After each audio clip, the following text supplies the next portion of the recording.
cardiologists of this country, Professor Dr. M. Nazrul Islam. He is a professor of cardiology, BSMMU, and ex-director, professor of NICD. And the panel of experts include Dr. Ajay Kumar Datta. He is the Chief Consultant of Cardiology, Al Haramain Hospital, Sylhet. He is a very avid expert in the field of cardiac imaging. Dr. Govinda Kanti Pal, Assistant Professor of Cardiology, Mymensingh Medical College.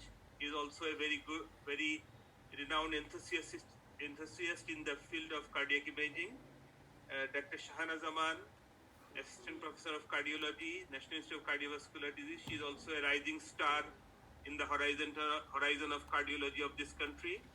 And there are some very senior experts here present with us, Professor Shajal Banerjee, Professor Mohammad Shahabuddin, Professor Saiful Bari, and a lot of cardiologists, including Dr. Noor Alam. He is also very enthusiastic, and many other colleagues. And this program is sponsored by Healthcare Pharmaceuticals Limited. So I would now request the keynote speaker, Professor M. Nazrul Islam, to start his deliberation. I would request all the participants to mute their microphones so that we can hear the keynote speaker well. You can keep your video on, but I would request sir to share his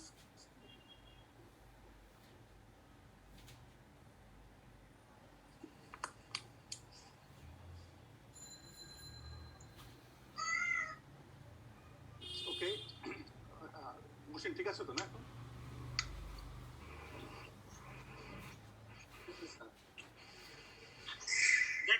দেখা যায় sir, শোনাও যায় স্পষ্ট sir. দেখা যায় তাই না? এখন দেখা যায়, শোনা যায় স্যার। স্টার্ট করতে পারবেন? আচ্ছা, স্ক্রিনের ডান দিকে এগুলো একটু ঠিক করে করতে হবে, যে স্ক্রিনে যেগুলো ডান দিকে ছবিগুলো আসছে সেগুলো মনে হয় এটা একটা মিনিমাইজ বাটন আছে স্যার। ওখানে একটা মিনিমাইজ বাটন দিলে স্যার আপনার ওই অক্ষরের ছবিটা মানে মিনিমাইজ হয়ে যাবে। একটা মাইনাস আইকন আছে উপরের বাঁ দিকে স্যার। একদম ছোট একটা বাটন আছে, ওইটা দিলেই হবে স্যার। মাইনাস আইকনটা দিলে এটা ঠিক আছে। ঠিক আছে, ঠিক। So I would request all participants to please mute your microphone so that we can hear Professor Nazrul sir well. Assalamu alaikum. Thank you, Dr. Khaled, for introduction.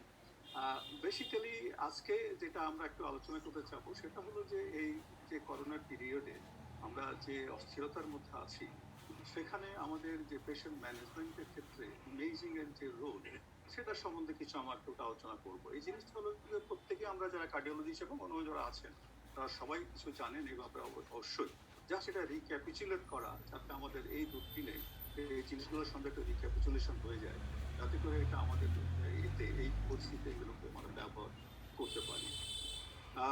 প্যানেলে অবশ্যই লক্ষ্য করেছেন যে ডক্টর খালেদ মহসিন আছেন, ডক্টর গোবিন্দ আছেন, ডক্টর অজিত আছেন এবং doctor Shahana আছেন, এবং এরা সবাই কিন্তু এখনকার দিনের রাইজিং স্টার। বিশেষ করে তারা কার্ডিওলজি ইন জেনারেল এবং স্পেসিফিক্যালি কেউ ইমেজিংয়ের বেশ কিছু ইস্যুসে মানে সাবজেক্টে প্রচুর কাজ করছেন এবং তারা এই ব্যাপারে বেশ কিছু জানেন। উদ্দেশ্য হলো যে এনাদেরকে এর মধ্যে নিয়ে এসে আমরা সবার কাছ থেকে কিছু জেমস আরোহণ করতে পারি কিনা, করে আমরা নিজেদের মধ্যে ডিস্ট্রিবিউট করতে পারি কিনা সেই। তো যাই হোক, আমরা এখন শুরু করতে যাই। Main topic will be cardiovascular and lung imaging and mostly related to COVID-19. আমরা যেটা আসলে করবো সেটা হলো আমরা ইনিশিয়ালি কিছুটা কার্ডিওভাস্কুলার প্যাথোফিজিওলজি সম্বন্ধে কিছুটা সংক্ষিপ্ত আলোচনা করব। এর পরবর্তী সময়ে একে একে করে আমরা ইকোকার্ডিওগ্রাফি, কিছুটা কম্পিউটার টোমোগ্রাফি, কিছুটা লাং আল্ট্রাসাউন্ড এবং কিছুটা ডিপ ভেন থ্রম্বোসিস থেকে পালমোনারি এম্বোলিজম, এবং এগুলো প্রত্যেকটাই আমাদের অ্যাডভান্স স্টেজ অফ COVID-19 বিশেষ করে আইসিইউ সেটিংয়ে these are the main complications and most of them are very serious and people are tired of them. So let us start with the basically this is This is not a new enemy. This is an old enemy, and basically they have come as a new threat. And that is why the coronavirus actually worked on since 1960. And this is the re-emergence, not only today, but in 1960s there were a lot of coronaviruses, uh, uh, uh, which you can see in this in diagram on the left side. Uh, uh, you can see in the light in 1960s, and 1920 first SARS-CoV-2 arises, and that time country, approximately 29 countries all over the world is affected, and about 8,096 cases were detected, and death was 774. But in 2013, in the Middle East, there's a MERS-CoV that was detected. At that time, mostly Middle Eastern countries, about 27 countries affected, and about 2,500 cases were detected, and death rate was 850 till November 2019. And very recently, COVID-19 has emerged as a deadlier than all the previous one. And till March 2020, 166 countries were affected, and there were actually 3,17,000 affected, and about 13,000 was died till 21st March. But till yesterday, 188 countries are affected, and about 65 lakh cases were found, and about 3,84,000 died. Case fatality was almost 55.9%. So if we see this graph on the right top side, you see that the world figure is there and the Indian figure is compared with the Bangladeshi figure. Somewhere or other, initially Bangladesh's case fatality rate was approximately 10 initially, but now it's come down to about 1.5%. So this is the situation till now of this COVID. This has got basically three phases. First phase is an early infection phase. Basically, mostly the viral is a virus phase, which we call a virus phase, and the body react to virus responses. And body response at that time was very meager, only maybe some sort of lymphocytopenia may occur. In the second phase, we call it pulmonary phase. In this phase, actually, the abnormal chest imaging had occurred, usually occurs in this situation, and other clinical subjects are there. But when this goes further, where there is a hyperinflammation phase, where there also be a coagulation phase also, the strong host response is there. That was responsible for all the inflammatory and cardiac biomarkers arises, and cardiac pathology, basically cardiac and vascular pathology worsen.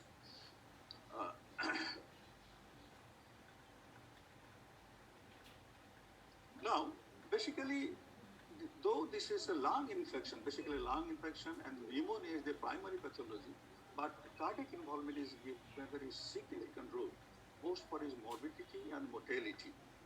You see how the cause of death, about 53% actually died of respiratory failure, and respiratory failure and heart failure contain 33%, and heart failure with myocardial damage 7%, and only 7% is unknown. So we can see here that apart from the respiratory failure, cardiovascular involvement gives a very significant role in the mortality of this particular disease condition. If you just summarize what SARS-CoV virus actually do, when it enters, they do some pathophysiological effect in the body of the affected person. Basically, there may be some direct toxicity which can involve many organs, including lung and other organs also.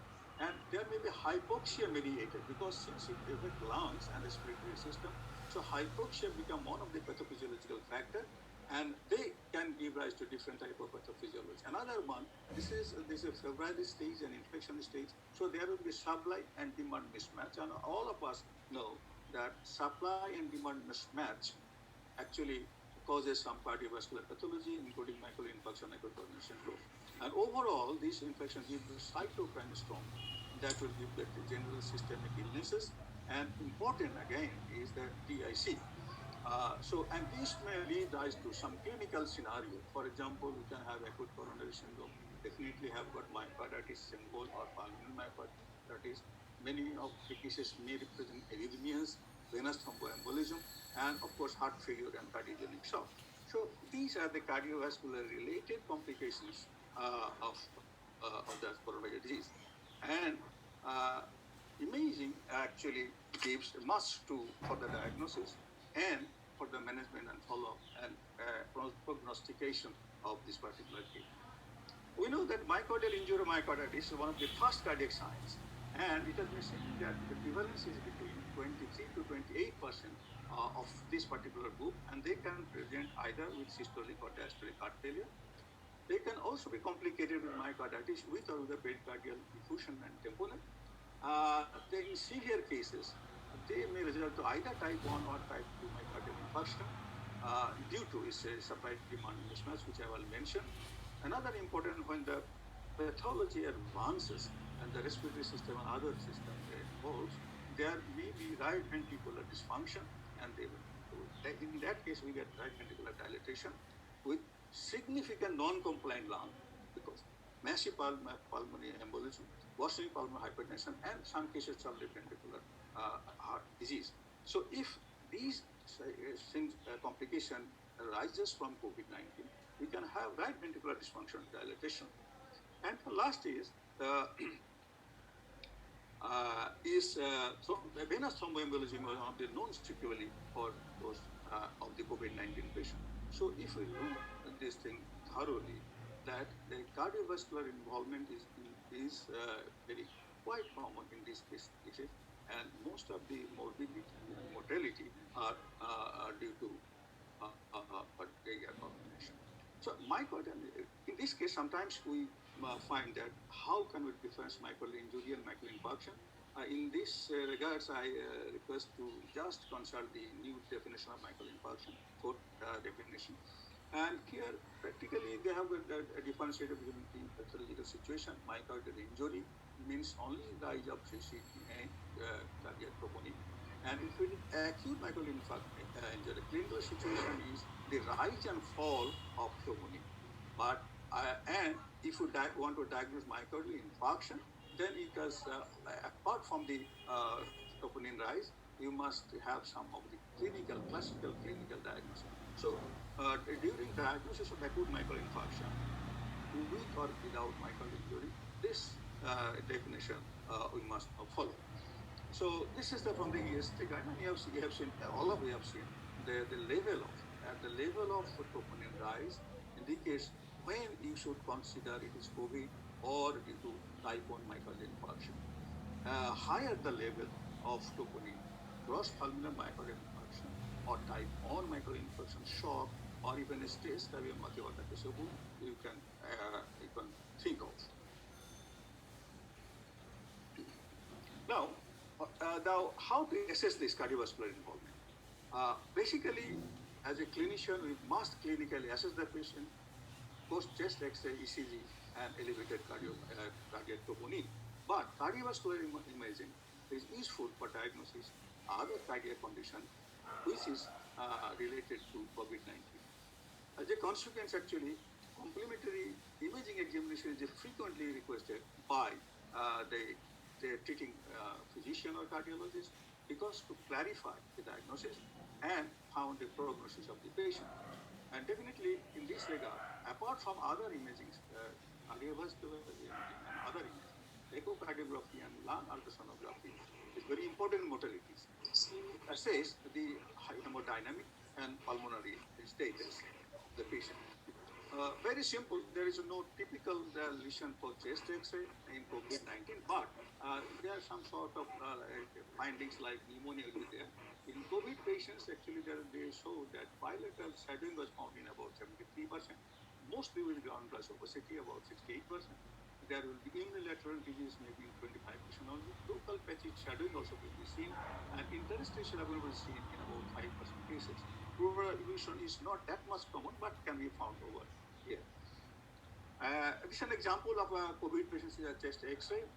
70 years old woman who was on mental hemodialysis, heavy fistula, he was on an heavy fistula, and he had high cough, and the COVID-19 test was found positive. The initial X-rays was found very simple, some consideration over here, but as the patient deteriorated suddenly, and the patient developed respiratory symptom and was respiratory failure, and you can see over here the gross abnormality of the chest X-ray, including cardiac.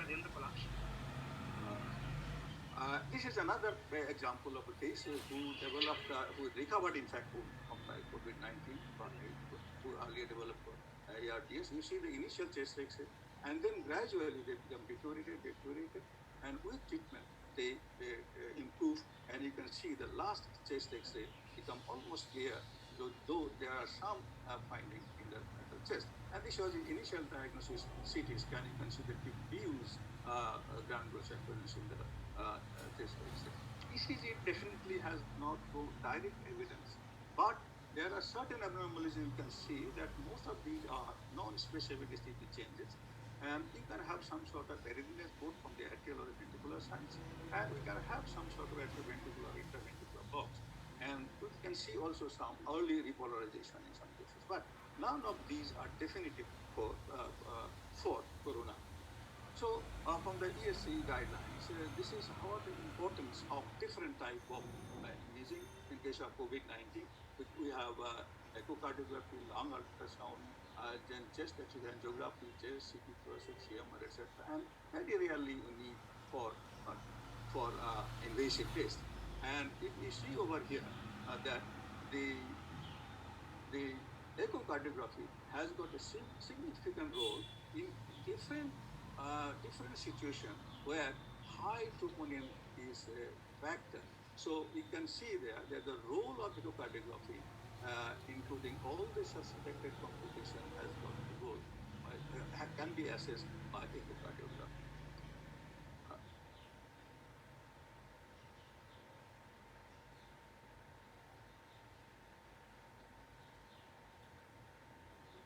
Now, what are the indications? The indication of echo actually is, if it is not urgent, then we should wait till the COVID-19 results come before the procedure. And if you find the patient is either suspected or positive, then echo request should be discussed with the treating consultant. Why? Because what is the role of echocardiography? What information actually they want to know, or whether this finding, which finding, can manipulate the decision of their management. So after consultation with them, then we can discuss whether this should be done or not. But when there are there are certain acceptable evidence where we can do it when the patient is suspected to have COVID-19. These are suspicion heart failure or myocarditis. If the patient has significant arrhythmias, have got certain significant ECG changes, more than mild pericardial effusion on chest X-ray or CT, and hemodynamic unstable patient, or those patients who has got earlier heart disease or had any shock. So these are the important criteria where echocardiography can be imaged. Echocardiography, then where to do that? Should all the patients to come to the echo lab? So one of the important criteria for echocardiography is portability. So we can do echocardiography in any place. Almost all forms of echocardiography can be performed, either in the emergency room, hospital ward, ICU, operation theater, recovery areas, in addition to the laboratory load. So according to the patient's situations and the important about the prevention or protection of the patient and the staff, we must decide where to do these tests. So these are the different types of portable equipments available nowadays. Most of them are also available in this country, so we can use it because this examination usually have to have a focused one, and we can use the portable ones. Then how to image? Basically, the patient must know from the very beginning and plan from before what are the clinical situation, what are the indications, what are the other imaging says, and then you plan for your protocol for echo examination. And there should be focused sequential imaging, and which can give rise to management decision of the particular patient. So routine detailed examination may not be needed for most of these patients. So scan time should be very minimized, and this should not be done at least in moment by the trainee students or the trainees to reduce the timing. Imaging team should ensure the review of the finding and the key findings of the patient should be communicated with the primary care team, either from the CCU or in the SD or in the ward. Now, if in summary, this is very simple. If the patient has got hyperdynamic circulation, we can find some increased cardiovascular cardiac output or left ventricular ejection fraction. Myocarditis can give rise to global wall motion dysfunction or with decreased systolic or systolic or systolic function. Acute myocardial infarction may show the focal wall motion abnormalities, and then stress ECG may show like tachypsy symptom, and the patient with RV enlargement secondary to pulmonary hypertension, they develop a right ventricular hypertrophy and IVS changes like D-shaped changes and decreased systolic or diastolic function of the other. And in most of the cases, they can find also tricuspid regurgitation. So, few example. This is the example of a patient. You can see on the left side, A and B, the patient in acute phase of myocarditis. We can look over the thickness of the interventricular septum is higher. And after 5 days of this viral infection with resolution phase, symptom was relieved, and the patient see the thickness of the interventricular system is reduced in the long axis, fourth chamber view, and parasternal and the long axis view. So one of the important pathophysiological change of myocardium in acute myocarditis, viral myocarditis, maybe due to COVID or maybe other viral infections, which involves heart, is thickening of the left ventricular wall, mostly by the edema, right? With edema inside it. And if it's treated earlier and the patient is resolved, this finding can be resolved within a very short time. Another example is 70-year-old man who have got acute viral myocarditis. So this is not COVID. You can see the changes, diffuse changes in ECG on the left side, and again you can see the thickness of the LV posterior wall and also ventricular septum, and this was again for the edema of this particular wall. And this is another one myocarditis case. Have got 3 example. He has got ECG with diffuse ECG key changes, not specific changes. And this was diagnosed by CT test with the presence of ground cities. Echocardiogram shows ventricular hypertrophy as I showed earlier, and there's a more different found by the CMR with subepicardial LGE imaging. You can see over here. So multimodality imaging sometimes sometimes improve our diagnostic capabilities and can dictate the management issues. So these are the few examples of cardiac involvement in COVID-19. These are from the websites. In the left side, you can see over here is depressed LV function. You can see over in the parasternal long axis view. This is apical fourth chamber view, has got pericardial effusions and also two stumps. And you can see the cross pericardial effusion again with the in the COVID patient, and of course with the right ventricular collapse here.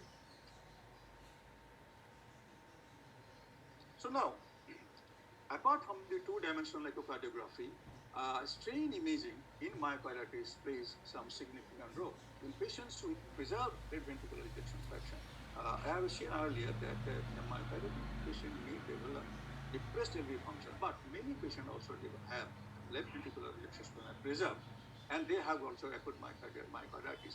So two-dimensional echocardiography usually cannot confirm the diagnosis. So we can have a global longitudinal strain. Typically, they are reduced. Say it is reduced approximately -70%. So global longitudinal strain correlated significantly with the amount of myocardial edema, as I mentioned earlier, and this is one of the important tools for follow-up of the patient.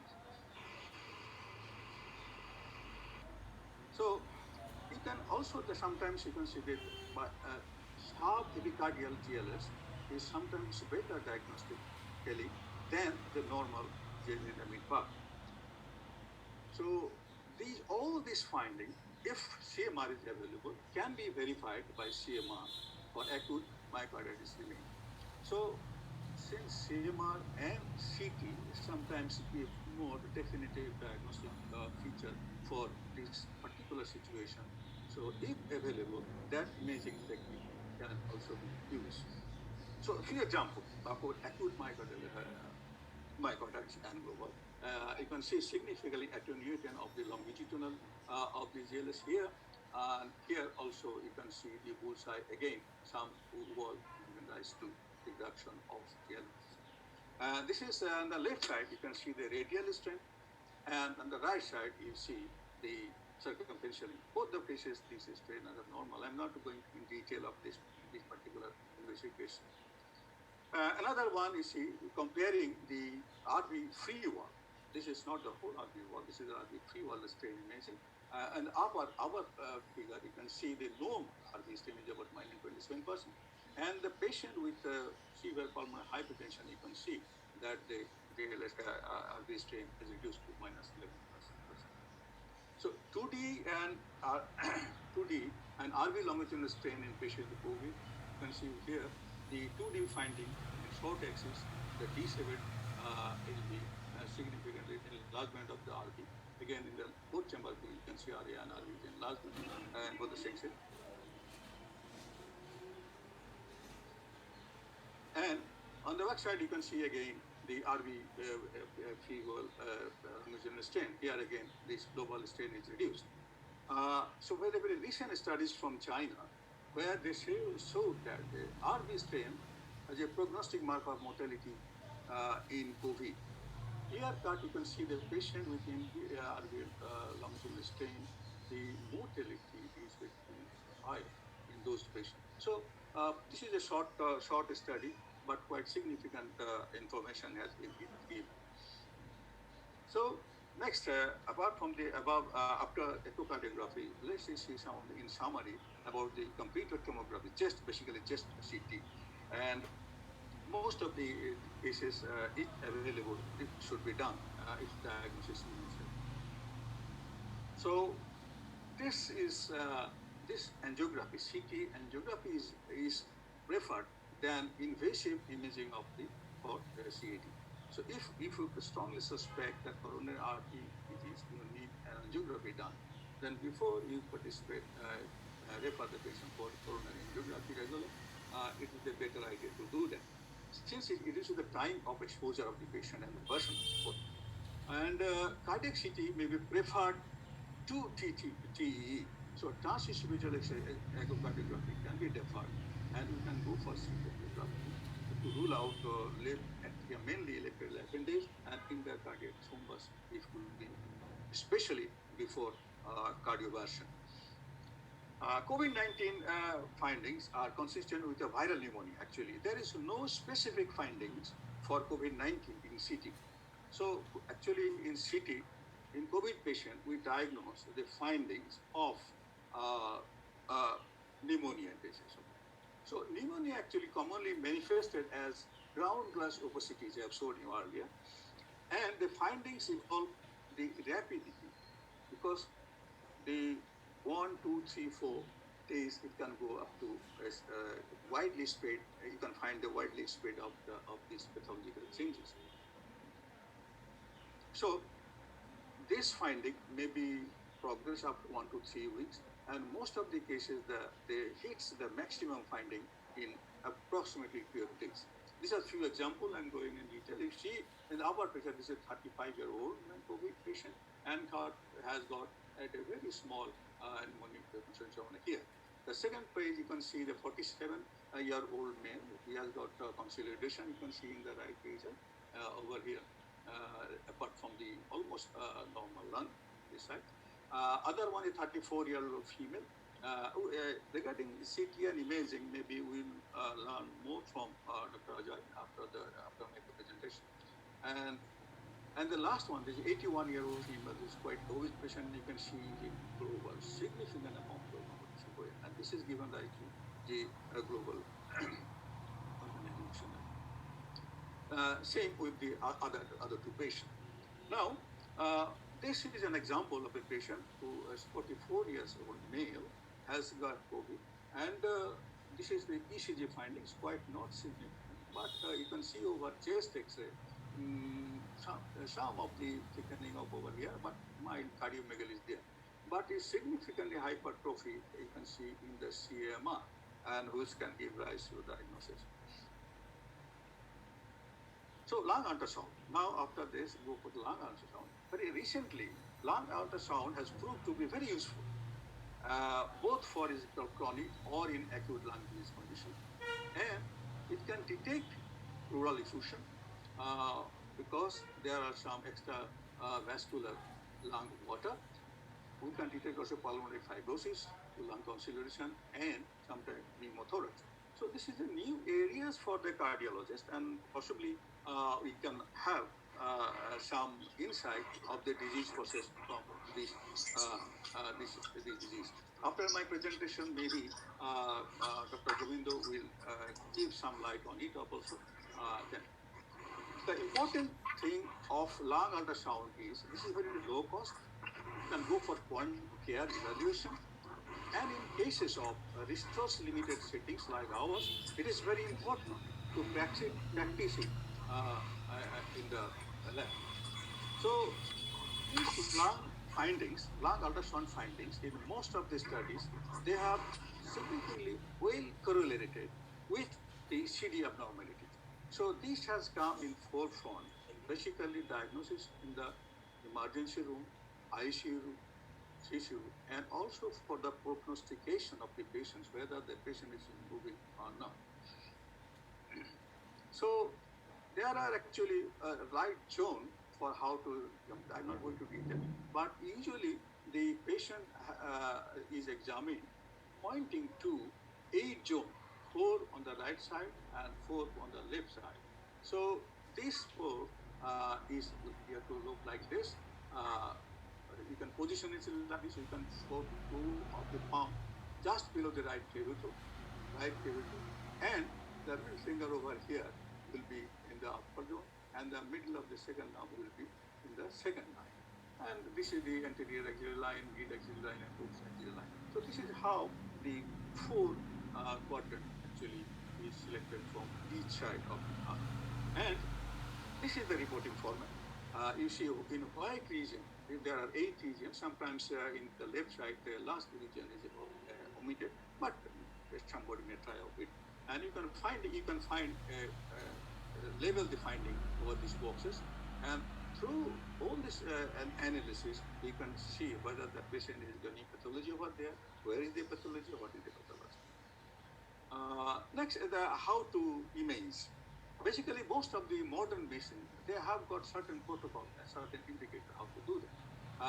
This is from the Philips machine. If you go for the setting scale, you can have, these are the settings. So you can have a lung setting. So if you want to image lung, you can set the machine in the lung. Or if you do not have the lung setting over there, you can go for abdominal setting. So both the settings can work. And the indicator, like echocardiography, is on the opposite side. This should be on the left side of the screen. So this is how. Actually, in this situation, patient can be imaged either by 3 of the probes. You can do by spectroscope or carbon probe, or you can go for longitudinal or linear scan scope. Any 3 can do it, but mostly this is done by the in horizontal plane like the here, or you can give by the vertical, or horizontal and vertical, or vertical plane. So these are the findings. So mostly we find in the normal lung, I'll discuss later, have got 2 points. One is pleural line, which gives away the pleural. We know that pleural is one of the important aqueous generating structure. And A line basically is a reverberation of that particular pleural line in an equal distance inside in the middle finger over. I'll tell you later in this particular case. And when you see this in a linear scale, the picture is different, but the findings will be the same. So this is an enlarged view of one of this thing. If you see in the upper picture, this is a linear vertical. So the image is here, this is a reed. So they cast a negative shadow. Again, this is another reed, gives us a negative shadow. And in between the intercostal space, there is a margin. And you can see this is the pleura just below the reed. And this has given the line, and this is what is called pleural line. And from this line, there are reverberation almost from equally from this distance, you can see. So these are called A lines. So pleural lines and equidistant normal A lines are the normal finding of a normal lung image. Sometimes to remember, people, those who do it, they give this a bat sign. This is an example. Bat, this is the wing, two ribs become the wing, and the pleural line become the body of the, so this is the bat sign. Normally you can see the bat sign. The next, this is an example. So once we know that when we take a respiration, lung moves beneath the pleura. So there will be sliding. So we can find this sliding on M-mode lung ultrasound. This is a two-dimensional bilinear scale and give rise to the M-mode scan. You can see that this is the pleural line, and this is the lung, and upper side is the intercostal muscle. So once it moves, so it gives rise to a sandy texture on M-mode. So this is a sliding, a lung sliding, and this is normal sliding. And if there is inflammation, this does not slide, and the other part is the picture texture will be different. You can compare from the left to the right. This is no sandy line.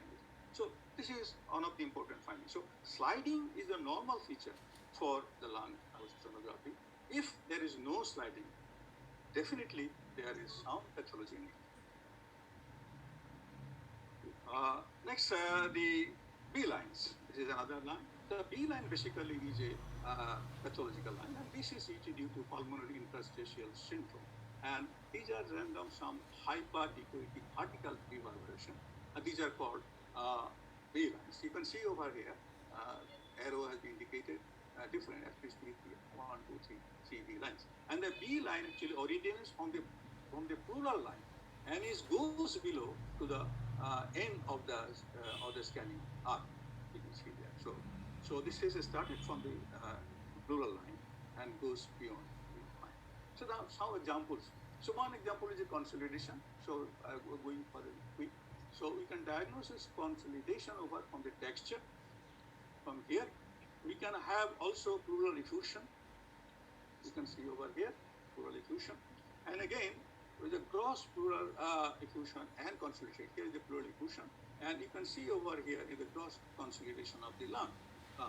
And again, this is from the other side, and this is liver, diaphragm. This is diaphragm, this is liver, and so you can see the pleural effusion. So in this picture, you can see consolidation. You can find fluid or pleural effusion, and you can also find in acute pulmonary edema. So now, lung shift prolongation is two aspects. One is ARDS, lung consolidation with air pumpogram. You can see over there in case of ARDS. Pleural line altered with ARDS also from here. You can see there pleural line is pleural line. And here you can see the altered pleural line. So this gives rise to some sort of pleuritis which does not slide and give rise to depression. Pleural alveolar extension syndrome you can find in many cases of COVID. In here, you can see in the upper picture two type of findings from the left side, and this is the other side. This side lung is almost normal, and they have got a spared area and almost normal finding. This side of lung is pathological, so there is a pathological change. Again, this is a pleural line which seems normal, But if this is a close-up view, if there is inflammation, you can see the pleural line is normal, and sometimes it becomes adherent to the parental one. You can see the mild proliferation over there. So, lung ultrasound features in the summary in COVID pneumonia. This has characteristic finding include thickened and irregular pleural lines and B lines. They interval edema. So this is one important thing. The presence of B lines has a 95%, 94% sensitivity and 92% specificity in differentiating acute heart failure syndrome and with acute dyspnea syndrome. So, in cases of viral pneumonia exhibits the feature include, again I am telling you that these are not pathognomonic for COVID. These are almost pathognomonic for the pneumonitis, especially for viral origin. So the findings will be like thickening and irregularity of the pleural line. There will be B lines, there will be patchy pattern, consolidation, and we can have other findings also. But if the patient improves, then the E line will reappear. So reappearance of the E line indicates that patient's pneumonitis condition is improving. So here are some examples of COVID patients. Again, these are from the website. This is a normal lung. You can see over here is the pleural line, A line. Here is A line, normal texture. Here is a few B lines. You can see particle, and it starts from the pleural. Okay. And here you can see some confluent of lots of B lines. They sometimes become coalesced together. These are the irregular thickened pleural here again in the left side. Here you can see the subpleural consolidation over here in the arrow. Here again the pleural effusion in the milder form just below the pleural. So another example lung is this one. This shows typical lung ultrasound images of COVID pneumonia. You can see the B lines. Here you can see the B lines, and again here again you can see the improved consolidation over here. So this is the typical case of COVID pneumonia, and this case this was due to COVID-19. Again, this is a second case for COVID. Again, it shows CT shows typical cases of findings of CT findings and typical cases of the lung finding in ultrasound. So in summary, if we can see that the B line is also pathological findings in lung ultrasound in many cases. So there are three actually clinical situations which bothers the clinician. Number one is heart failure. Another is either acute lung injury or ARDS, and in some cases chronic cases pulmonary fibrosis. So these are the clinical examples on the left side. What are the parameters actually we look for? One is left ejection fraction, pulmonary artery pressure, systolic, and if we give diuretics to this particular patient, what are the results of that? What are the effect of these diuresis on B lines and other lung ultrasound signs, and what clinical situation we can do there? So if you look over here, one example actually want to see that the B line. If you give diuretics in heart failure patients, the B line will be reduced in minutes to hours.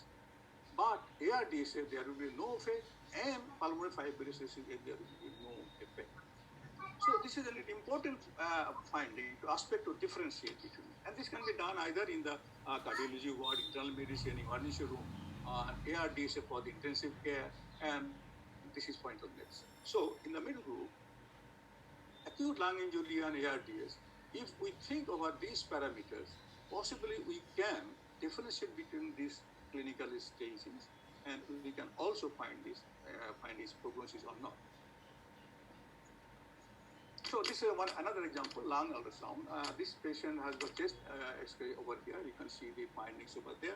The lung point of care ultrasound shows the pleural thickening, subpleural consolidation, and here are patchy B lines. So this is one of the example of the real case of COVID.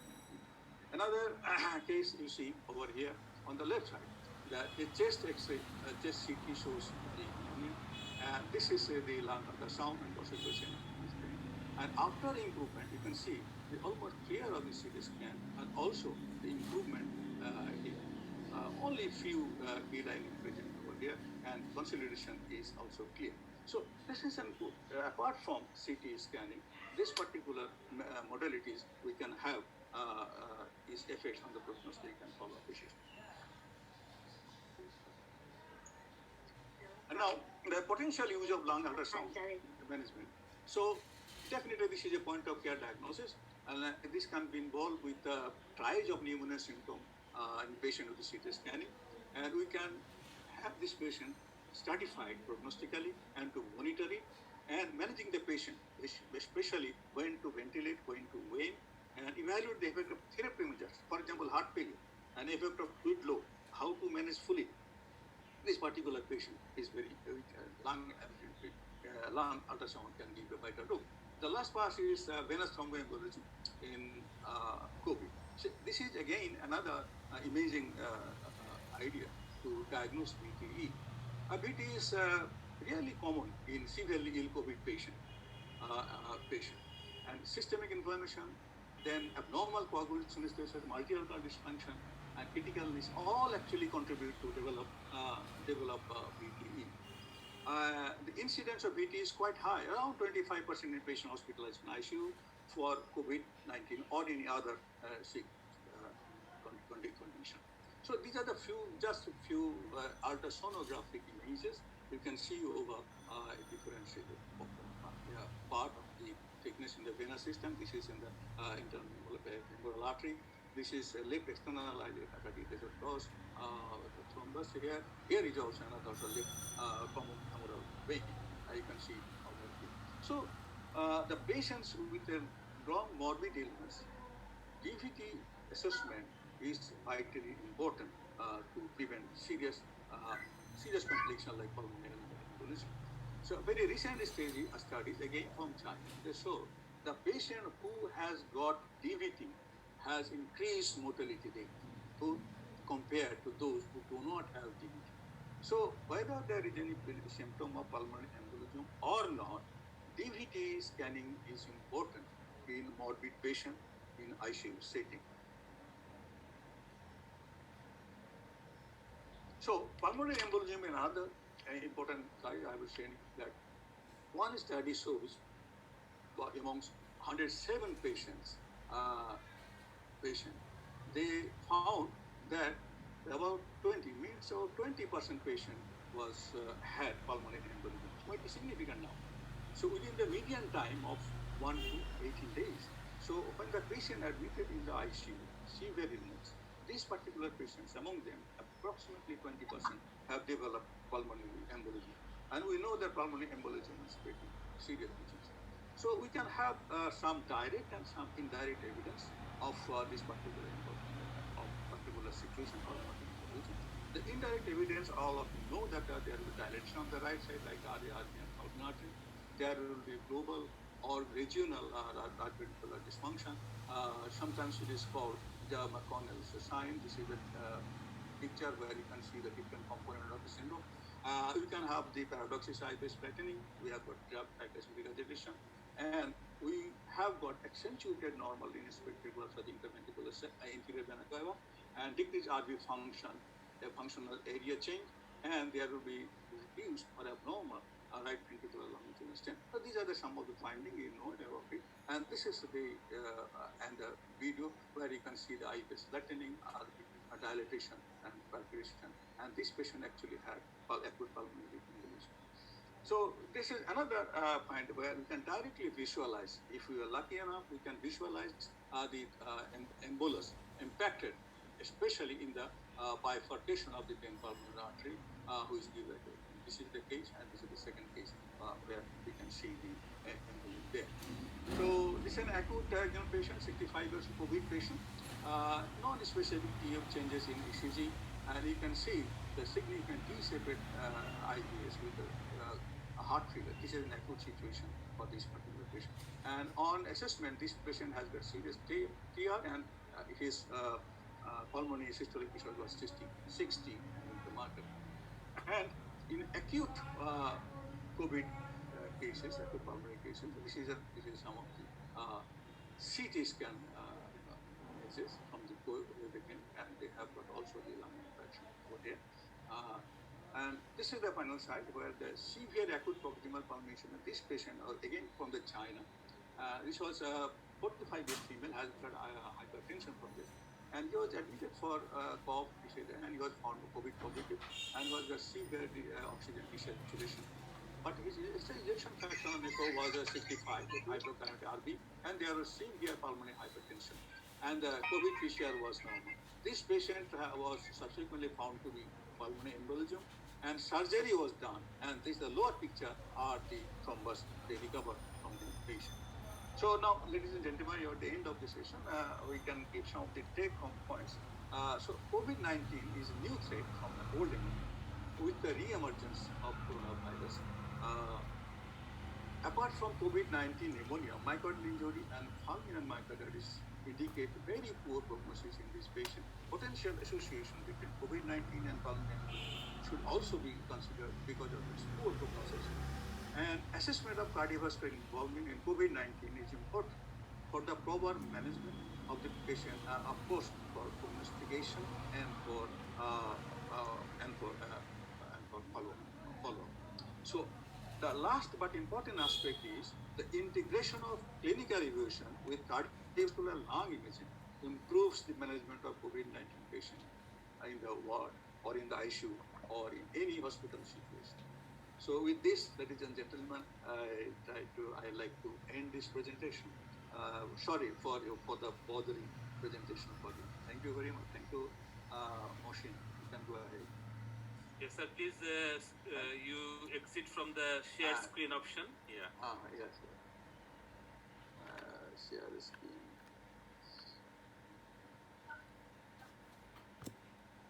Yeah. Stop sharing.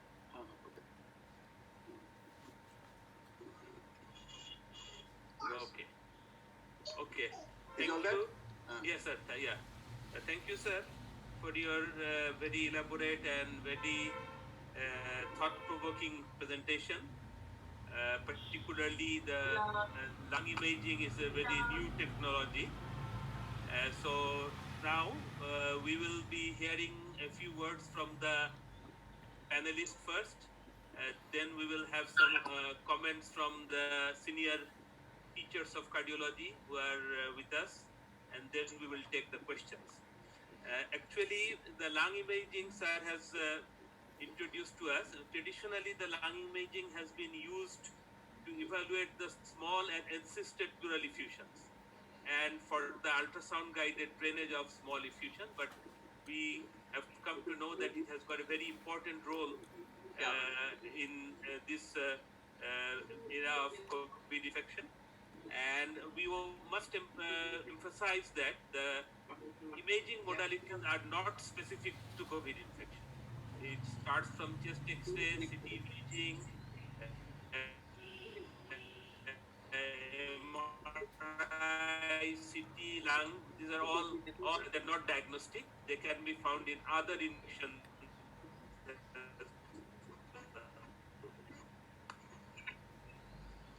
And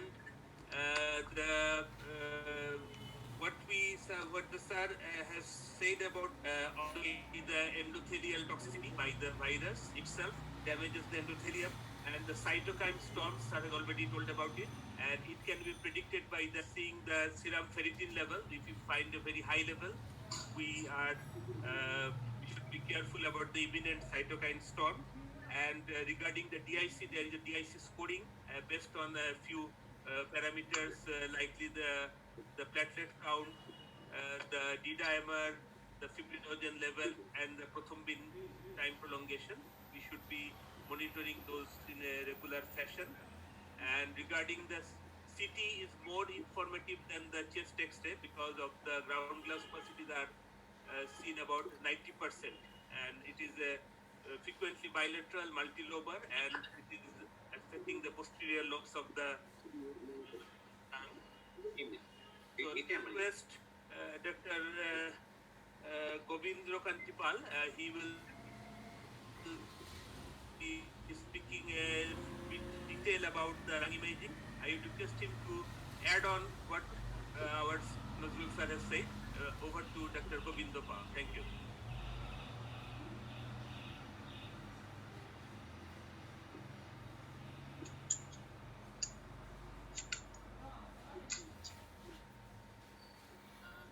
hear me? Thank you, sir.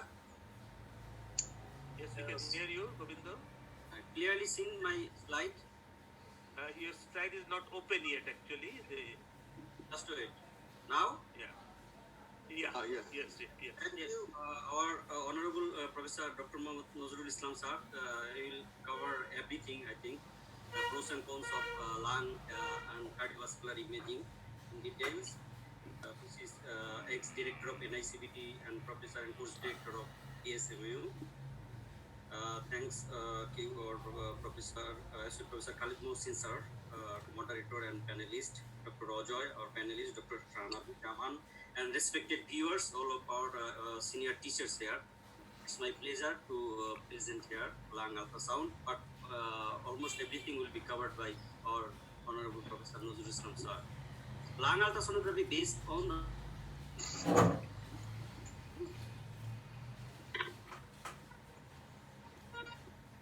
interpretation of a number of artifacts specific in their distribution. Lung ultrasound allows for a rapid point of care evaluation of a number of conditions, including pulmonary edema, lung consolidation, pleural infection, and pneumothorax as well. It is increasingly used in the acute care setting, usually acute care setting, and has improved diagnostic accuracy compared with clinical assessment and test for the identification of cardiac etiology. Sometimes emergency department in case of undifferentiated dyspnea for the better evaluation. Before we scan, we should choose probe and exam preset and gain, depth, everything should be presetting. Already discussed. Here is the three types of probe. One is cardiac transducer, paced transducer, and curvilinear or abdominal transducer, linear or vascular transducer. Vascular. Most right side is vascular probe. There is the zone already discussed. Total 8 zone, right side and left side, and it's divided by there is the right parasternal line, there is anterior line, posterior axillary line, divided into 4 zones, and it is transverse or horizontal line, sub-mammary line, divided into 4 zone, which is for same also in the left side, that means the 8 zone, total 8 zone. Here the indicators towards the head end or side, and it is rotating or sliding in different side, in different location, for seeing the different part of the lung. The same thing is the probe, cardiac and linear. Curvilinear or abdominal probe is better or best for lung ultrasound, but we can use linear or cardiac probe as well. There is some basic things, the structure, subcutaneous tissue, pectoralis muscle, rib shadow. These are the rib shadow, and there is the intercostal muscle. And the most important thing is the pleural line. Is the curvilinear pleural line. That is lung sliding here. For that reason, there is no static. There is a curvilinear pleural line. Is the most important sign, most important observation in lung ultrasound during lung ultrasound. There also pleural line, and normally a line normally visualized is the placed parallelly, transversely, multiple a line. Same thing, pleural line repetition. Just clear for the clear, we can repeat this slide. A line, this A line, this A line, and this is the pleural line. Here, pleural line is thickened something to some extent. Here is the bed sign already discussed, or Professor Nazrul Islam sir. This is the rib shadow for this hypoepic shadow, the rib, but this is the parenchymal shadow, and this is the rib shadow. Here is longitudinal view. This is the bed sign. There is the wing, and this is the body. This is the normal condition. When the pneumothorax, when pneumo cursor placed over the lung shadow, this is the pleural line, and there is a appearance of there is a multiple lines, reverberation lines, parallel horizontally, barcode sign or stratosphere sign. Its name is barcode sign or stratosphere sign in clinical neurology. M mode in the normal lung ultrasound over the M mode shows the sandy beach sign. This is the sandy beach sign. Here is the C. We should diagnose by lung ultrasound. Already mentioned the acute pulmonary, acute cardiology edema due to heart failure, acute heart failure, pulmonary edema, interstitial pneumonia, subpleural pneumonia, diffuse peritoneal lung disease, pulmonary fibrosis, ARDS as well.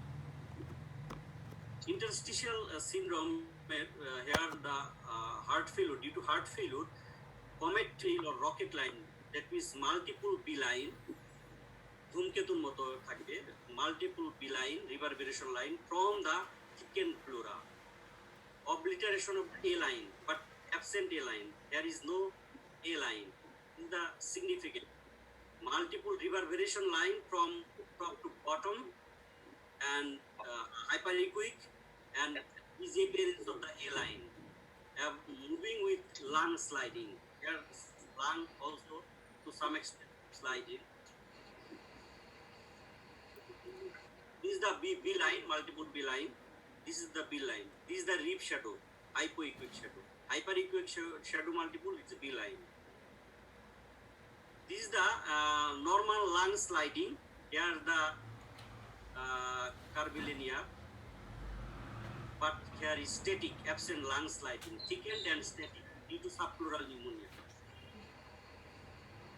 Pulmonary edema already discussed. There is a multiple reverberation line. B line is the most important for pulmonary edema of ARDS. That is the use. This is the A line, normal lung ultrasound, and there is a regular B line, irregular B line, and there is a large pleural effusion with lung consolidation.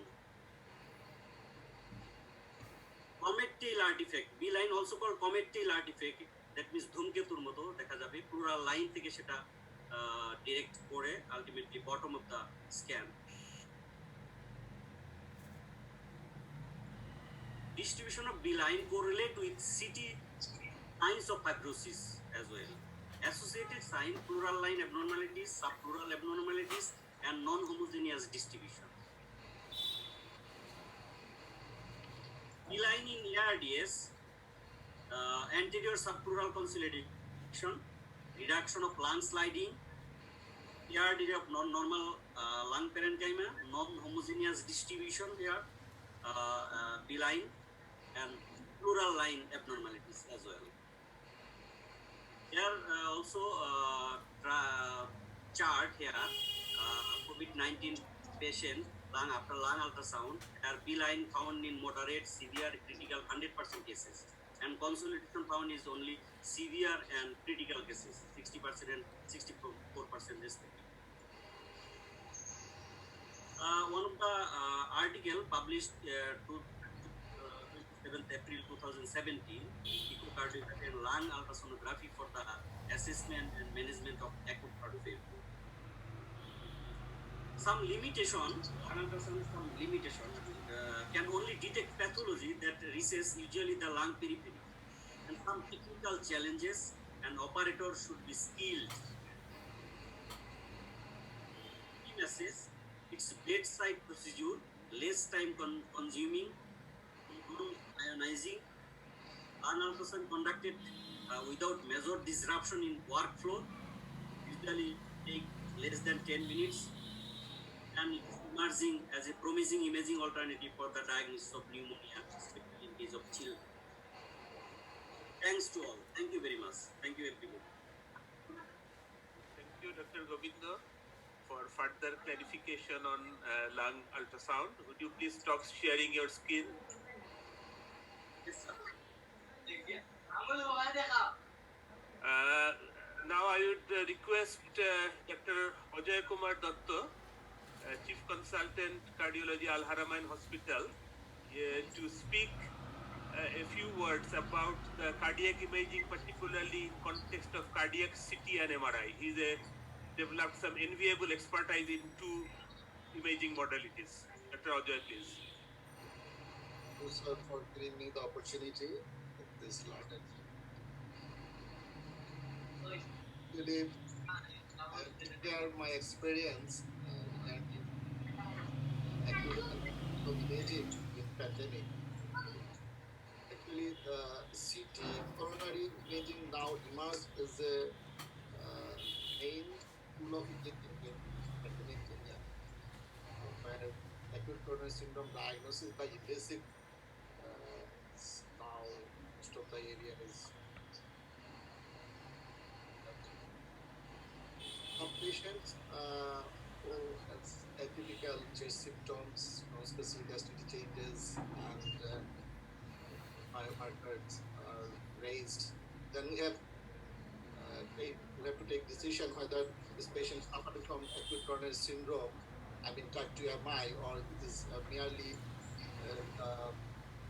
just association of myocardial injury or myocarditis. In that scenario, coronary CT has tremendous role to rule out obstructive coronary artery disease.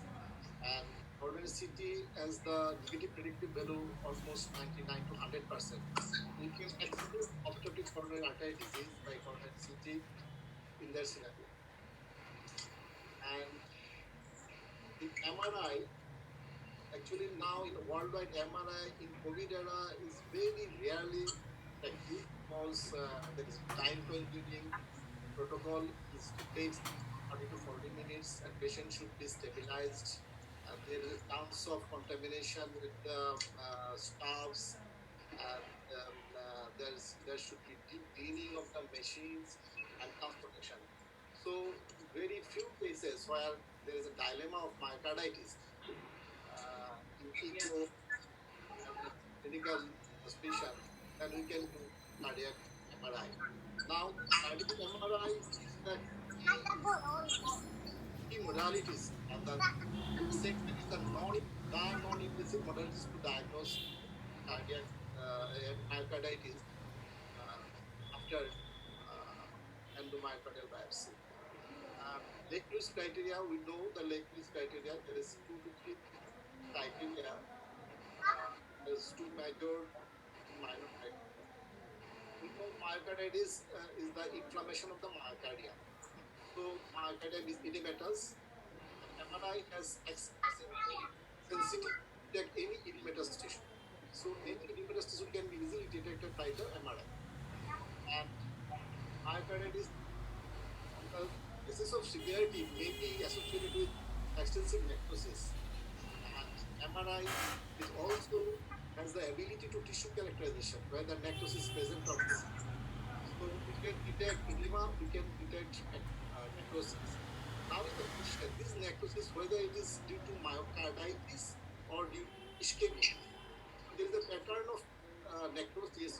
This is found in ischemic syndrome. And in myocarditis, there is subepicardial necrosis. So on the pattern of distribution of necrosis, we can easily distinguish myocarditis from acute coronary syndrome. In this scenario, we can use MRI for the definite diagnosis of these 2 words are going to thank you, sir, for giving the opportunity. Thank you, Dr. Ajoy, for your valuable comments. Now I would request our last remaining panelist, Dr. Shahana Zaman, to say a few words regarding the presentation or any other topic she is interested in. Dr.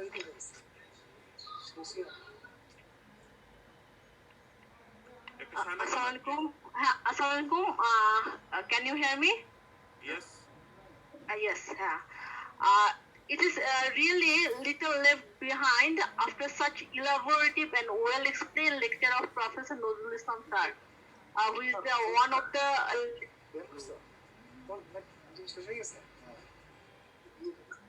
ভাই, আপনি একটু unmute করে দেন সাইফুল ভাই, আপনি একটু unmute, আপনার কি এটা মিউট করেন, আপনার সাউন্ড শোনা যায়, আমরা শাহানার কথা শুনতে পাই না।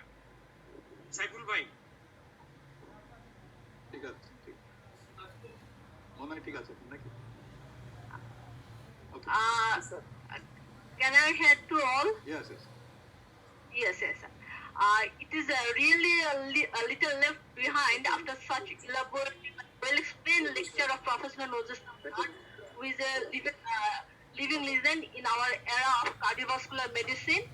And then after that, Dr. Govindo and Dr. Ajoy delivered some key point regarding their point of expertise.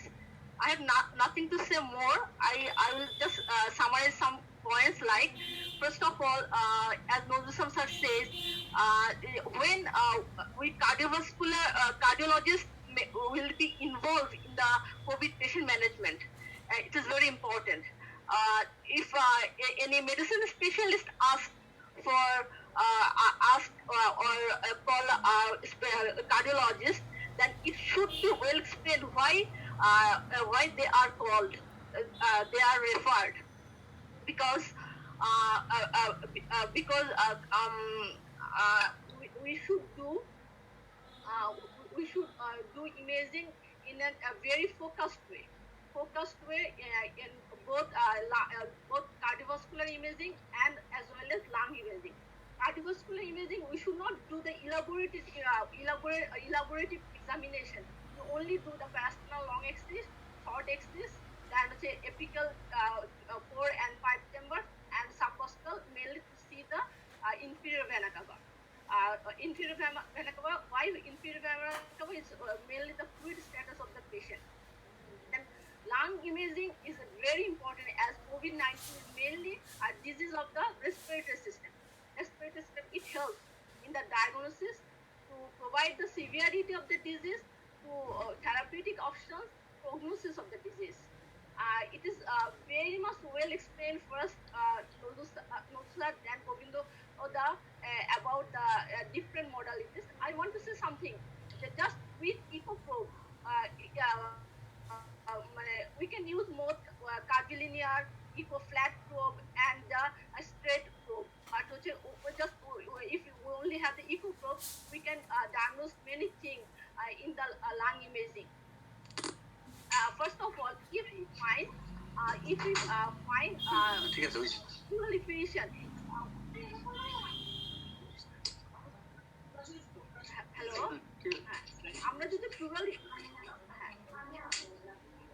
আমরা যদি লাং ইমেজিং এ প্লুরাল ইফিউশনটা পাই, প্লুরাল ইফিউশন সাধারণত কোভিড-19 এ খুব একটা দেখা যায় না। সেক্ষেত্রে আমরা we have to think other diseases, other differential diagnosis. R in case of ARDS or interstitial fibrosis, lung become homogeneous, lung become white, and in case consolidation, the solidification is near the in the right side, near the liver, and in the left side like the spleen. So first of all,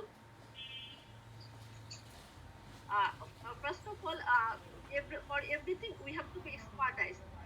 It is said in case of lung ultrasound, 25 cases should be done under an expert to give any comment regarding any patient about the lung status. And all of the SARS, echocardiography, CT scan, then lung ultrasound, and cardiac MRI, all we have to evaluate all imaging with the clinical context. Then we can have a definite diagnosis. Regarding lung ultrasound, there is lots of drawback. Like if the diagnosis, if the disease in the depth, in the deeper portion, we can miss the diagnosis. And here expertise is very needed, as we are not habituated. We are not doing this in large portion, or we are not habituated about the imaging. And আমরা mainly যেটা আমরা দেখতেছি যে mainly আমরা যে ছবি দেখতেছি, imaging library থেকে আমাদের এক্সপার্ট বা আমাদের থিঙ্কিং প্রসিডিউরটা ডেভেলপ করছে। আমরা ইভেন এখন প্র্যাকটিক্যাল ফিল্ডে আমাদের সেরকম এক্সপার্টেন্স ডেভেলপ করে নেই। সেক্ষেত্রে আমাদের এই ব্যাপারগুলিতে একটা ডেফিনিট ডায়াগনোসিস করার ক্ষেত্রে হ্যাঁ আমাদেরকে একটু কশাস হতে হবে।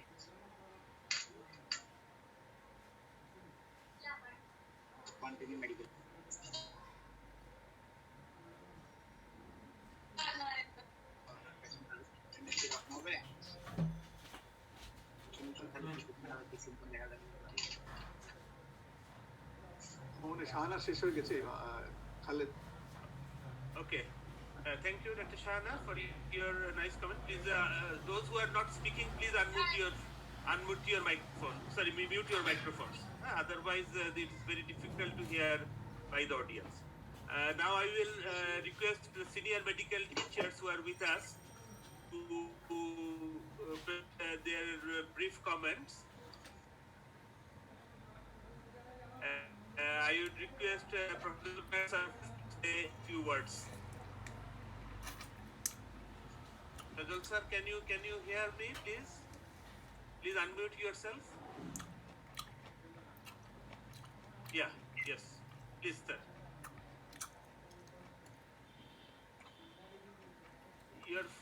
Please, sir, say a few words.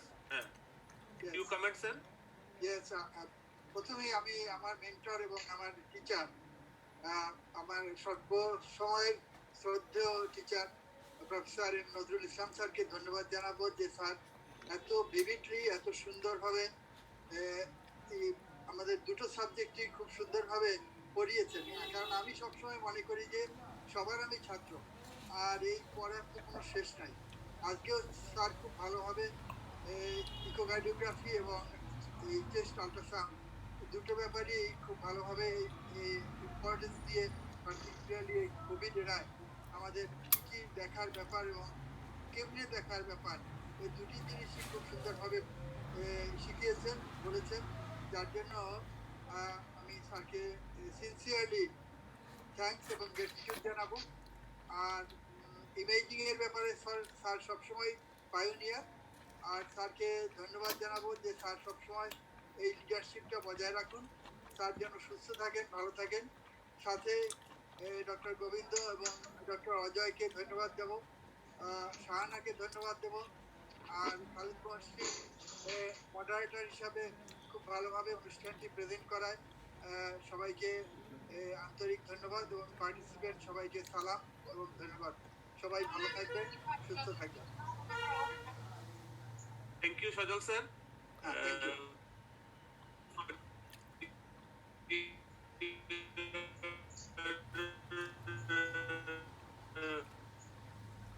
Brief but very valid comments. I would now give Adra, please. Please say a few words. Professor Khan, can you hear me, please?